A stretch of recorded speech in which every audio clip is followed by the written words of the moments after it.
जादुई अंगूठी का किस्सा। सुल्तान जलालुद्दीन पहाड़ों का बादशाह एक रात आराम की नींद सो रहा था कि उसे ख्वाब में एक बुजुर्ग दिखाई दिए। बुजुर्ग ने कहना शुरू किया कि सुल्तान जलालुद्दीन कल सुबह जब सूरज निकले तो घोड़े पर सवार होकर जूब की तरफ जाना, फिर उस दर्रे में घोड़ा डाल देना जो पहाड़ के दरमियान से गुजरता है। ये दर्रा पहाड़ों की ढलान पर खत्म होगा। उन ढलानों में गौर करना, यहाँ तुम्हारा घोड़ा अपने आप रुक जाएगा। बस जहाँ घोड़ा रुके वहीं से खुदाई शुरू कर देना। खोदते खोदते तुम्हें एक रास्ता नजर आएगा, उस रास्ते से नीचे उतर जाना। उसके बाद सुल्तान जलालुद्दीन ने पूछा, उस रास्ते के आखिर में क्या है? बुजुर्ग बोले, उस रास्ते के आखिर में एक खुली जगह है, वहां तुम्हें एक खजाना मिलेगा। उस जगह के ऐन दरमियान पीतल का एक बुत पड़ा होगा। बुत की उंगली में अंगूठी होगी। जब तुम उस अंगूठी को छुओगे तो बुत चिल्ला उठेगा, मगर उसकी तरफ ध्यान मत देना और खौफजदा मत होना। बुत की उंगली से अंगूठी उतार कर अपनी उंगली में पहन लेना। सुल्तान जलालुद्दीन ने सवाल किया, इस अंगूठी की क्या खूबी है? बुजुर्ग ने जवाब दिया, इस अंगूठी की खासियत यह है कि जब तक तुम इसे पहने रहोगे तुम्हें कोई नुकसान नहीं पहुंचेगा। जब इसे उतार कर हाथ में पकड़ोगे तो एक जिन हाजिर हो जाएगा। यह जिन तुम्हारे कब्जे में होगा और तुम्हारे हर हुक्म की तामील करेगा। अंगूठी को मुंह में रख लोगे तो तुम सबको देख सकोगे, मगर तुम्हें कोई नहीं देख सकेगा। सुल्तान जलालुद्दीन की आंख खुल गई तो वह परेशान था। इतना लंबा और इस कदर साफ ख्वाब उसने पहले कभी नहीं देखा था। उसे ख्वाब की हर बात याद थी। ख्वाब या तो खुदा की तरफ से आते हैं या शैतान बहकाता है।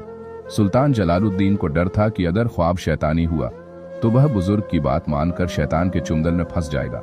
यह सोचकर उसने ख्वाब के मुताबिक अमल नहीं किया, बल्कि उस दिन घोड़े की सवारी भी नहीं कि कहीं घोड़ा खुद ब खुद उसे उस तरफ ना ले जाए।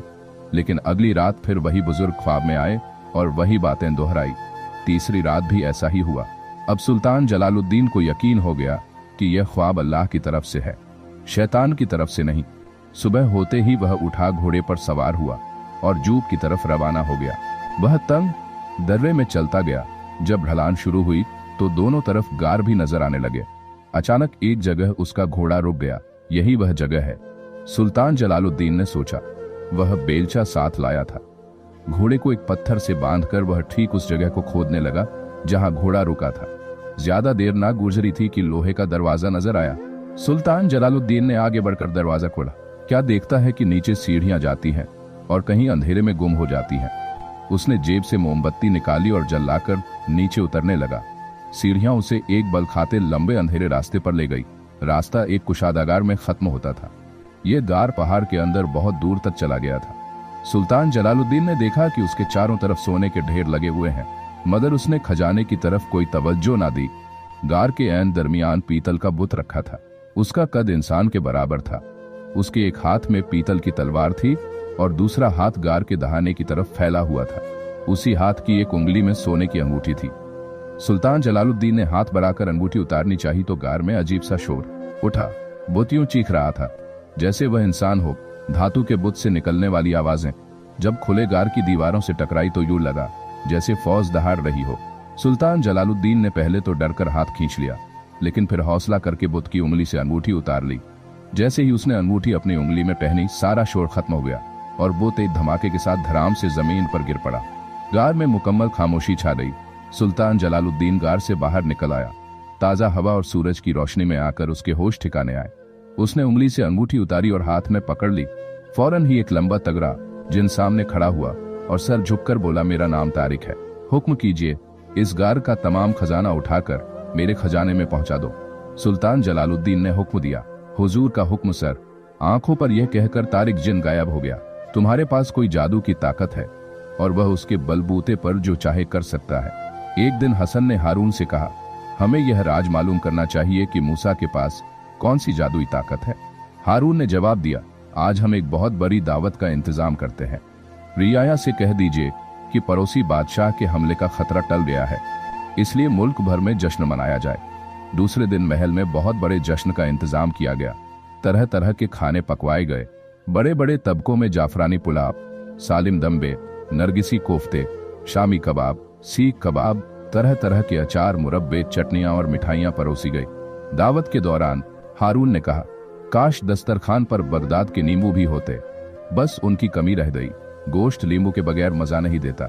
मूसा ने हंसते हुए कहा, यह कौन सी बड़ी बात है, अभी हाजिर करता हूँ। यह कहकर मूसा ने बिना सोचे समझे उंगली से अंगूठी उतारी। उसी वक्त तारिक जिन हाजिर हो गया। मूसा ने हुक्म दिया, अब इसी वक्त 1 दर्जन ताजे बगदादी नींबू पेश करो। बस 1 ही मिनट गुजरा था कि बगदाद के ताजे नींबू प्लेट में रखे हुए सामने आ गए। बड़े और मंझले भाइयों ने एक दूसरे की तरफ देखा और दम बक होकर मूसा से छुटकारा पाने की तजवीज योजना सोचने लगे। इत्तेफाक से मूसा की एक खास कनीज वहां मौजूद थी। वह छुपकर उनकी बातें सुन रही थी। वह भागी भागी मूसा के पास आई और सारा किस्सा कह सुनाया। अगर यह बात है तो मैं भाइयों के पास नहीं रहूंगा। मूसा ने फैसला किया और उसी रोज घर छोड़कर निकल पड़ा। रास्ते में उसने अंगूठी उतार कर हाथ में ली। तारिक जिन हाजिर हुआ। मूसा ने उससे कहा, मुझे यह बताओ कि दुनिया का सबसे हसीन मुल्क कौन सा है? तारिक जिन ने जवाब दिया, जजीरा कनफर जो बाहर कुलजा में है। मूसा ने पूछा, दुनिया में सबसे हसीन लड़की कौन है? तारिक जिन ने जवाब दिया, शहजादी जरीन, यह जजीरा कनफर के बादशाह की बेटी है। उसका रंग चांदनी जैसा गोरा, होठ गुलाबी और बाल रेशमी स्याह है। उस जैसी हसीन लड़की दुनिया जहान में नहीं। तो फिर मुझे जजीरा कनफर ले चलो, मूसा ने हुक्म दिया। तारिक जिन उसी वक्त उसे जजीरा कनफर की तरफ उड़ा ले गया। रास्ते में वह नदियों, पहाड़ों और हरी भरी वादियों के ऊपर से गुजरे, फिर समंदर के साहिल के साथ साथ चलते रहे। आखिरकार जजीरा कनफर पहुंच गए। ये जजीरा किसी जन्नत से कम नहीं था। चारों तरफ रंग बिरंगे फूलों से महकती फिजा थी। नीले समंदर ने इस हसीन टुकड़े को चारों तरफ से घेर रखा था। शहर में सफेद संगमरमर की इमारतें सूरज की रोशनी में चमक रही थी। शहर के एक सिरे पर एक भव्य शाही महल था। यहाँ पहुंचकर मूसा ने अंगूठी मुंह में रख ली, जिससे वह किसी को नजर नहीं आता था। अब वह बगैर किसी रोक टोक के महल में दाखिल हो गया और बाद में सैर करने लगा। इतने में शहजादी जरीन एक गुलाबी पत्थर की बेंच पर बैठी नजर आई। उसके साथ उसकी वफादार कनीज रुकैया भी थी। मूसा उसे गौर से देखने लगा। शहजादी जरीन वाकई बेइंतहा हसीन थी। ऐसी हुस्न मल्लिका उसने अपनी जिंदगी में कभी नहीं देखी थी। अगले दिन मूसा ने एक शहजादे जैसा लिबास पहना, बेशकीमती जवाहरात से सजी तलवार कमर में बांधी और एक शानदार घोड़े पर सवार होकर महल में पहुंचकर उसने बादशाह से कहा, मैं एक दूर देश का शहजादा हूं और आपकी बेटी शहजादी जरीन का हाथ मांगने आया हूं।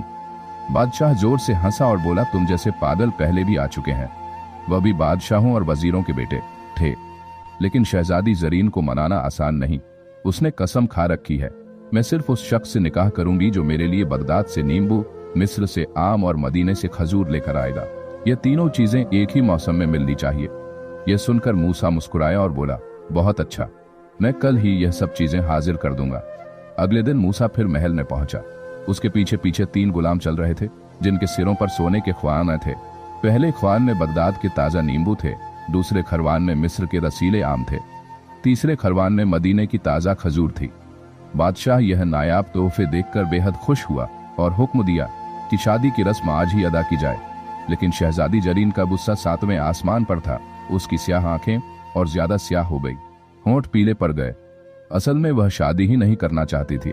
उसने यह 3 शर्तें इसलिए रखी थी ताकि कोई उन्हें पूरा ना कर सके और निकाह से बचा जा सके। मगर अब तो शर्तें पूरी हो चुकी थी, इसलिए मजबूरन निकाह के लिए हाँ कहना पड़ा। शहजादी साहिबा, शहजादी जरीन ने पूछा, वो क्या? रुकैया ने जवाब दिया, बगदाद के ताजा नींबू। यह सुनकर शहजादी जरीन ने कहा, आंखें बंद करो, जब तक मैं न कहूं मत खोलना, वरना नींबू नहीं मिलेंगे। रुकैया ने झूठ मूठ आंखें बंद कर ली। शहजादी जरीन ने अलमारी में से एक छोटी सी सीढ़ी निकाली, उसे दीवार पर लगाया और ऊपर चढ़ गई। फिर उसने कमरे के दरवाजे पर बने हुए तांचे में छुपाई गई अंगूठी निकाली। तारिक जिन सामने आ गया। हुक्म की देर थी कि बगदादी नींबू हाजिर हो गए। रुकैया अपनी लंबी लंबी पलकों में से सब कुछ देख रही थी। अब जो शहजादी जरीन नींबू लेकर उसके पास आई तो उसने जोर से आंखें बंद कर ली। शहजादी ने आवाज दी तो उसने आंखें खोल दी और नियत कर खुशी से चीख उठी। अगले दिन रुकैया मूसा से मिली और उसे सारा हाल कह सुनाया। मूसा ने कहा, अंगूठी मेरे पास ले आओ। रुकैया इसी तलाश में रहने लगी। एक दिन शहजादी जरीन थोड़ी देर के लिए बाहर गई तो रुकैया ने अलमारी में से सीढ़ी निकाली, उसे दीवार पर लगाया और ताकची में से सोने का डिब्बा उतार लिया। फिर डिब्बा खोलकर जल्दी जल्दी अंगूठी पहन ली और मूसा के पास पहुंचे। ने अंगूठी ले ली और रुकैया से कहा, जल्दी से महल में चली जाओ और यूं जाहिर करो जैसे कुछ हुआ ही नहीं। मैं तुम्हारे पीछे आता हूं। रुकैया चली गई तो मूसा ने तारिक को बुलाया और शहजादों जैसा लिबास पहना, फिर अंगूठी मुंह में रख ली और नजरों से ओझल होकर महल में दाखिल हो गया। महल में जाकर उसने अंगूठी उंगली में पहन ली और शहजादी जरीन के कमरे में चला गया। अस्सलाम वालेकुम, मूसा ने शहजादी जरीन से कहा। तुम यहाँ कैसे आ गए? शहजादी जरीन हक्का बक्का रह गई और चीख कर बोली, खुदा के लिए यहाँ से चले जाओ, मुझे चैन से रहने दो।